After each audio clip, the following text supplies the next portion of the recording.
Welcome to Cardium from RES Medical, the podcast that gets to the heart of travel healthcare and asks, what's your why?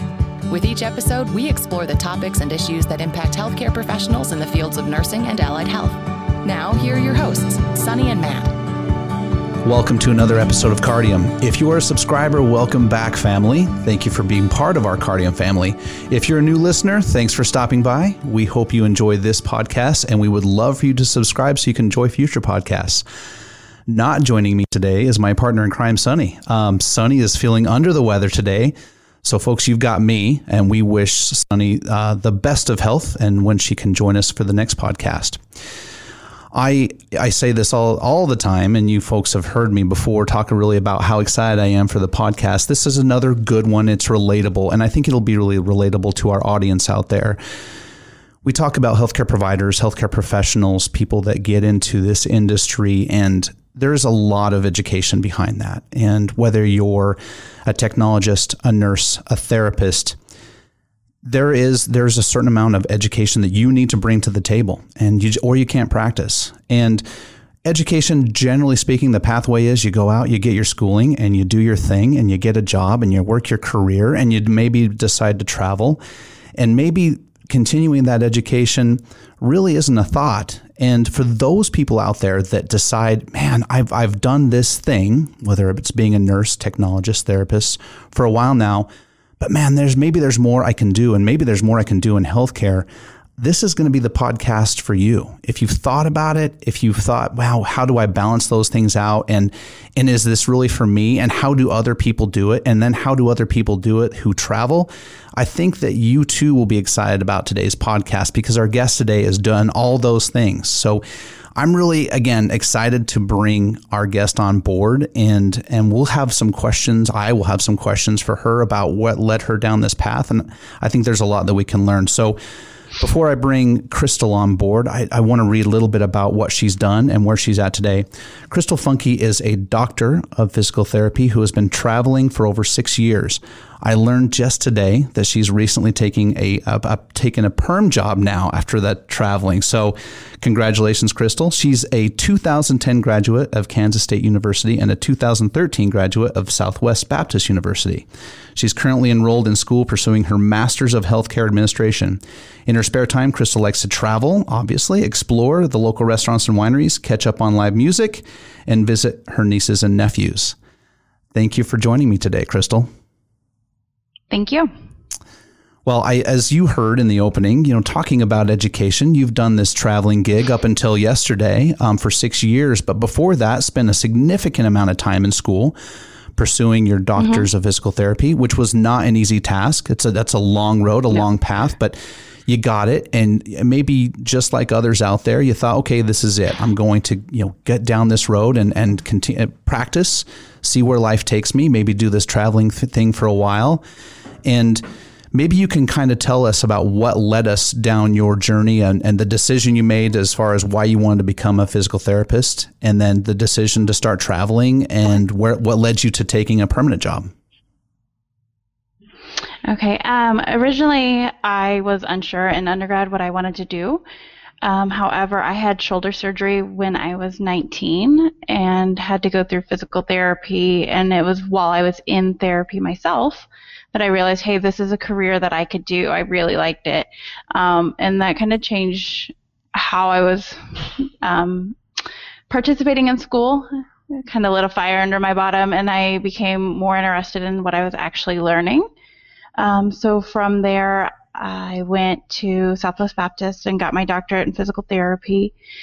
While I was there, as you guys are well aware of, student loans kind of crept up on me, and I was trying to figure out a way that I could live and travel and be able to pay back my student loans.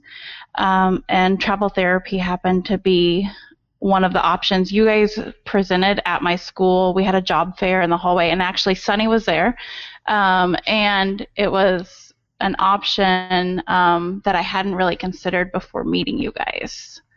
So, I used travel therapy as a way to not only pay back my loans, but also to explore the country and then explore the different settings and see exactly what I wanted to be a part of.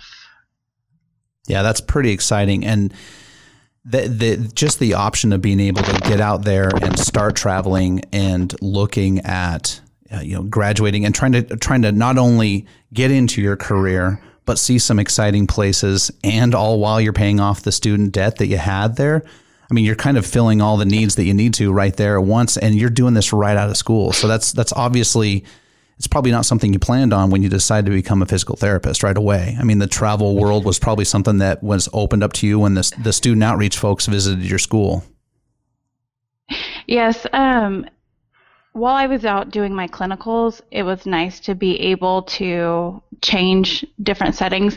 When I had started my clinicals, I would have told you that I wanted to do sports med, outpatient. However, while I was doing my clinicals, I was exposed to a lot more neuro and different acute care settings, and that changed my mind. So there were a couple of placements initially that were skilled nursing facilities. Mm-hmm. However, I was able to change my settings as I traveled with you guys and get more into acute care, some larger trauma hospitals, and I was able then to get into the ICU, see the trauma, and from there go into inpatient rehab again as a traveler. So I got to experience multiple different settings, and it definitely formed me as a therapist, being able to decide exactly what I wanted to do and where I wanted to do it at. Yeah, and I think that is one of the great parts about traveling is you can really explore the settings that you feel comfortable in. Although you're able to practice in different settings, there's some that are more appealing than others, and that's going to be personality based. That's going to be patient based. There's a lot of things that go into that, and the nice thing is that you were able to see that and recognize, this isn't a good fit for me. I'm going to do a great job and then move on to the next one. And then others that, I could do this forever. So I think that's a great point that you bring up. And, when you, as far as how you looked at the travel world, was the decision based on the setting first, or was it more of the explorer, boy, I've never been to the Northwest, or I've never been to the Southeast part of the country, or was it more job decision based, and if it happened to be in a really cool place that you could explore when you weren't traveling or when you weren't working, what led you to the decisions when you decided to take a new assignment? As far as taking a new assignment, I mostly looked at setting. I have focused a lot of my time as a traveler on acute care, and I wanted those trauma settings. I wanted the intensive care units where I could expand my career and expand my skills. I didn't want to just see run-of-the-mill pneumonia. I wanted to see the crazy cases in the ICU. But then when I decided to go to inpatient rehab, I decided I wanted to see the other side of that. When I recommend somebody goes to inpatient rehab, what does that mean? What are they getting? And so I chose to go to the other side of that as well. That's awesome. Yeah, that's awesome. And I think that really will resonate for a lot of people that not only are traveling today that are listening, but also if they're afraid to step off, and maybe that gives some inspiration for people out there that might be considering traveling as a future decision for them. So your journey has led you 6 years later of traveling and seeing a lot of different settings, and you decided, not only did you decide to go perm, which we'll talk about that, but you also decided, this education, pursuing your doctorates wasn't enough. You're crazy.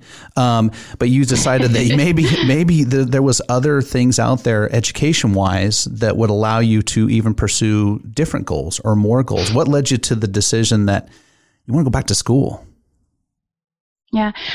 So a lot of times as travelers, you fill in at places that are having an upheaval of staff, whether they've expanded too fast and they don't have staff to fill in, or that they've all of a sudden lost a countless number of therapists. There's some places I've worked that the number of therapists they've lost in 1 year is scary.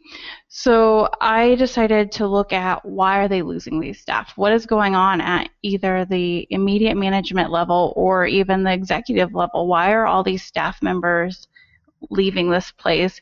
And when I go permanent somewhere, how do I make sure that when I sign on that everybody that's there doesn't automatically leave as well. So I wanted to make sure that I knew the intricacies of management and how to improve staff retention. At what point after that assignment did you say, you know what, I'm going to do it, and I'm going to start exploring schools, and this is what I want to do? Was there someone that you spoke with, or was it just, start looking up universities and make a decision? I had kind of spoke with a couple people. So I have not been necessarily the typical traveler. I was actually at that placement for 2 years. Wow. As a traveler. So it was the summer before my last year, my summer of my last year. I'd been there maybe 20 months, and I started looking into it. And then I found a couple schools, went back to Arias and said, okay, what exactly are you guys going to pay for degree-wise, and how do I make this all happen? And my recruiter at the time kind of helped guide me through, okay, well, this degree we would pay for, but this one, it doesn't quite match up with healthcare, so we can't pay for that. So I was able to not only find a degree that matched up with something you guys would pay for, but that also interested me. Yeah, that's pretty smart decision. So the obviously talking about what the company would help out with. That's a huge one, because you're still probably dealing with student loans, and that's probably the reason that one of the reasons you started traveling. But it was able to be still in your wheelhouse of what was interesting to you and really long-term goals. I think that will go a long way to really help kind of bring all of this full circle as to the why. So you've been enrolled in school now. Has it been a year now? Is it not quite a year? I started July 2018. Okay. And how much more time do you have to go before you get this goal knocked off? 4 weeks. Wow. Look at you go. I'll be done with my master's in 4 more weeks. Look at you go. Not that I'm counting. Not at all, are you? Yeah. It's been a busy 2020 for you. It's going to be really busy for you. So we had mentioned when I opened up with your bio that you love, hanging out with families and really your family, nieces and nephews. What was the support like from your family? I mean, obviously they were with you in spirit in many ways when you were working on your doctorates, and then you had to tell them, this is kind of the next step for me when it comes to education. How did the family respond, and how did they support you?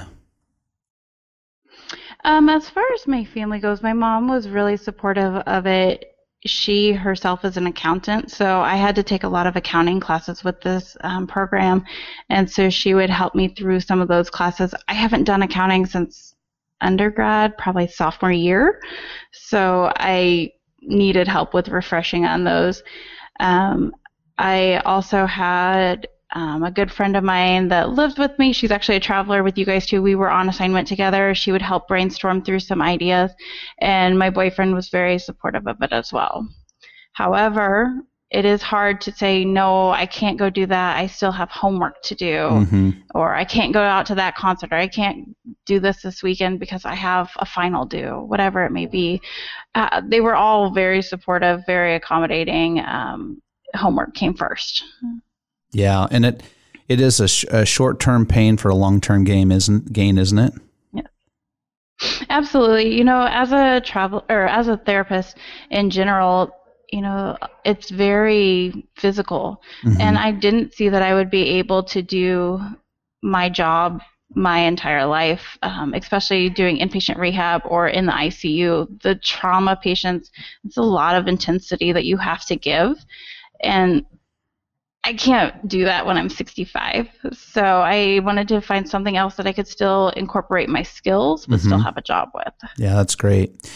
And I think it's awesome that your family was there to support you. It sounds like everybody really understood that homework came first, even though going out on a Friday night sounded really fun. You're pursuing this thing, and you need to get it done, and it really aligned with what you want to do long term. Did you have a mentor? I know a lot of healthcare professionals out there do have kind of a professional mentor. It sounds like you're the friend that traveled with you or traveled on the same assignment with you was there. But did you have a mentor that maybe wasn't a friend that you were able to call on and say, is this the right step for me? Am I doing this at the right time? Anybody that you can recall on that? I don't think so. I think I just kind of went for it. Yeah. Yeah, I think it's just a matter of where people are at in their lives. And if they've got a good support system at home, a really good friend network, and people that really understand, I think that will go a long way. Obviously, it's not been easy. Traveling isn't easy. And correct. You see, and as you mentioned, the job is physically demanding too. When you started school, you were still traveling. What other struggles that you can think of, and how did you balance all of that out? What did you use any methods that you can say, you know what, if I ever had to give anybody advice, another PT out there wants to go back to school, a nurse wants to go back to school, you should do this and avoid that? So one of my biggest issues, I made sure first that the class was all online. So I didn't ever have to go to a campus. I had books delivered to me wherever I was at an assignment. My tests, if I had to take a proctored exam, it was through the computer. All my papers and everything, I was able to do everything from a distance, which helped a lot. One of the biggest struggles is when you leave one assignment and you go to the next. If I didn't always find a place that was already furnished, so that didn't necessarily mean that internet was going to be there, and I had homework that I had to do. So I would have to be able to find coffee shops to do homework or type of paper or whatever it may have been, as well as take a test. And sometimes it's a little difficult to take a test in the middle of a Starbucks. However, I was really looking, okay, I have this assignment due this time. Let's get that ahead of time, and then we can get on the road to our next assignment, and then it'll all be ready for us. My advice to any traveler going back to school would be trying to find a program that's flexible and that you can do it all online. The one thing about the school that I'm part of, it goes in 8-week sections, and so if you need time off and you're not ready to start that next class when that 8 weeks ends, you can pause for 4 weeks or 8 weeks, however long you need, to take a break. I haven't done that, but it is an option. Yeah, that really does give you flexibility when you need it. Like you said, you haven't used it yet, but boy, for people that do need it, that's a really nice option to have. Absolutely. You could also work with your professors. They were really flexible, knowing that it was online and that most of us were working professionals. If you said, hey, I can't do this assignment at this time, can we shift the dates? Or, hey, I need that assignment to be done ahead of time, they would work with you on that. Love it. I think that's great advice.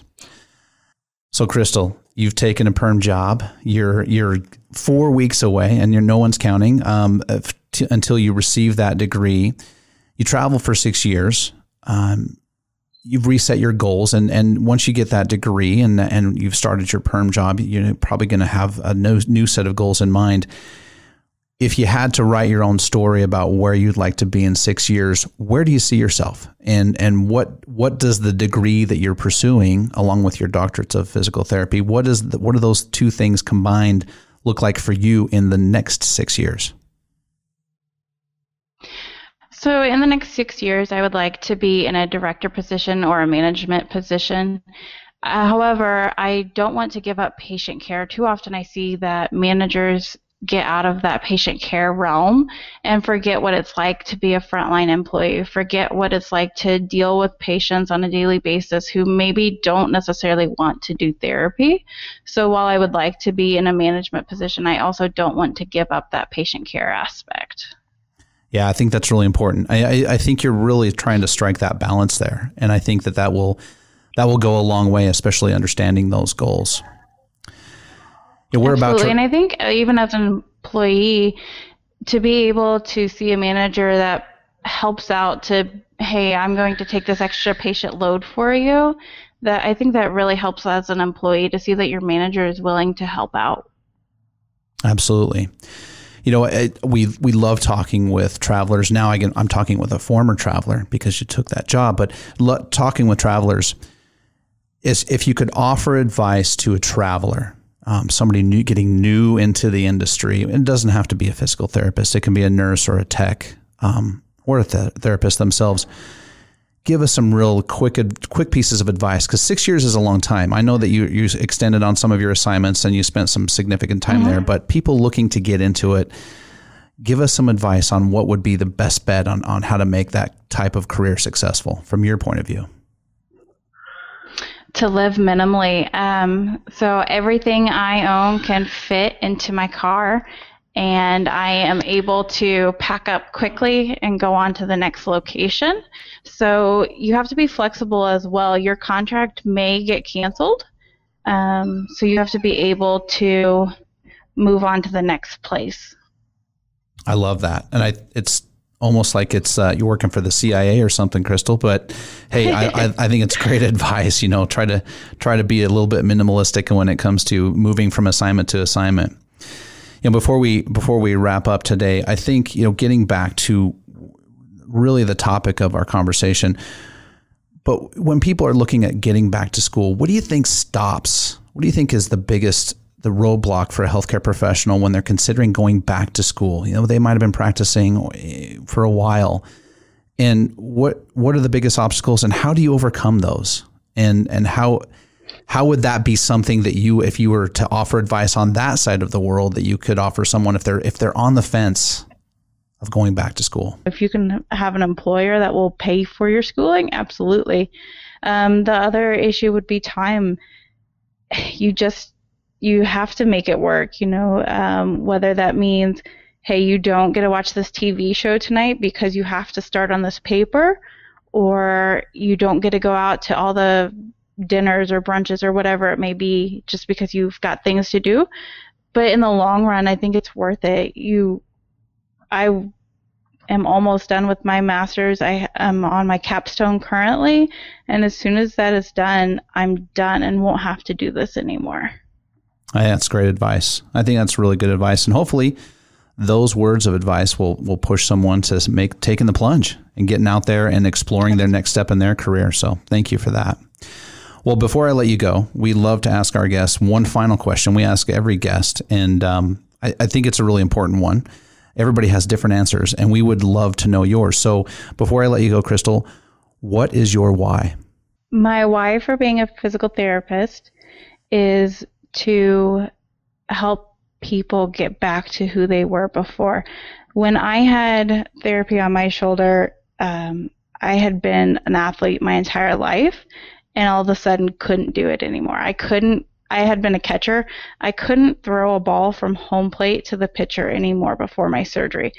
And it was incredibly upsetting. And I remember feeling that hopelessness of my life as who I am is over. So it is nice to be able to help give that back to people. Yes, that was just a shoulder. It was just something minimal. However, when people have strokes or traumas or amputations, it's so much more than that. Their entire life has changed. And I like to be able to help them get back to who they were before and know that there's more to life than just the amputation or the stroke or whatever it may have been. I love it. I think that's a great why. Thank you very much, Crystal. That's going to wrap up for us today, Crystal. And thank you very much for joining us. Good luck on your next goals, your next part of your career. And we hope to get you back traveling. So congratulations on the perm job, and congratulations on your degree in a small 4 weeks. Thank you. Thank you very much. That's going to wrap up today's podcast. Sunny from wherever she's at says goodbye, and I do too. We would love to hear from you, Cardium listeners, so please drop us a review. Let us know your thoughts on today's topic or anything else you'd like to discuss. That's it, everybody. Bye-bye. You've been listening to Cardium from Aureus Medical with your hosts, Sunny and Matt. We're the podcast that gets to the heart of travel healthcare. To subscribe, access show notes, or to learn more, visit cardiumpodcast.com, CARDIUM podcast.com. Or wherever you're listening, be sure to rate us, review, and subscribe. Thanks for tuning in. Until next time.